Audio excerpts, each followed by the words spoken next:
Aasta teises pooles peaksid siia Tartu vanglasse jõudma esimesed Rootsi kinnipeetavad.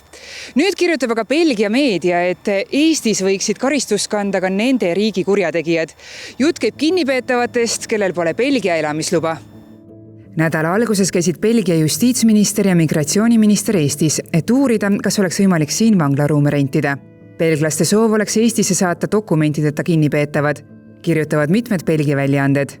Eesti ja Belgia on alustanud ametnike tasemel võrdlemist, et kuidas näevad mõlema riigi vangistusõigused ikkagi täpsemalt välja.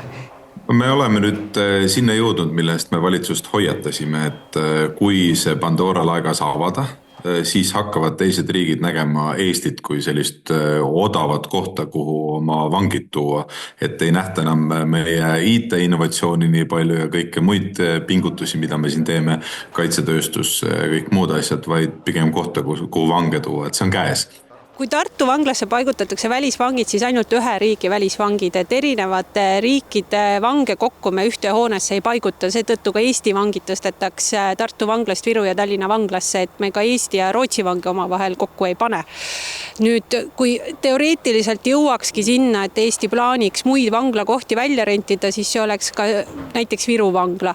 Me vaatame need õigusruumid üle, aga otsuse, kas edasi minna või mitte, teeb järgmine valitsus. Tuletan meelde, et meil on Jõhvis veel ka terve tühi maja, tühi hoone. Tegelikult oleks võimalik Ida-Virumaale juurde luua 60 töökohta. Eesti ei tohi võtta vastutust inimeste eest, kellel puudub igasugune side meie ühiskonnaga, ega muutuda odavaks allhanke riigiks, kuhu võib pool muidu ladustada prügi, millest ülejäänud Euroopa soovib lahti saada. Et see väidetav rahaline kasu on lihtsalt näiline, sest see toimib ainult siis, kui mitte ükski kümnetest riskidest ei realiseeru. Belgia migratsiooniminister ütleb kohalikus meedias, et kõigil, kes elavad nende riigis ebaseaduslikult ja panevad toime kuriteo, pole seal tulevikku. Tema hinnangul tõstab selliste kurjategijate teise riigi vanglasse saatmine Belgia kodanike turvatunnet. Kui Belgia minister muretseb oma kodanike turvatunde pärast, siis meie minister ei usu, et võõrvangide siia toomine eestlaste turvatunnet kuidagi vähendaks. Miks mängida üldse selle tulega, et tulevad mingid vangid Eestisse?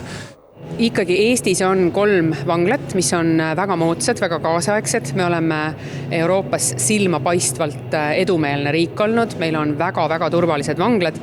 Endine siseminister Lauri Läänemets aga rõhutab, et siseturvalisusele on kindlasti suureks ohuks teiste riikide kurjategijad, sest see võib luua siia organiseeritud kuritegevuse inkubaatori.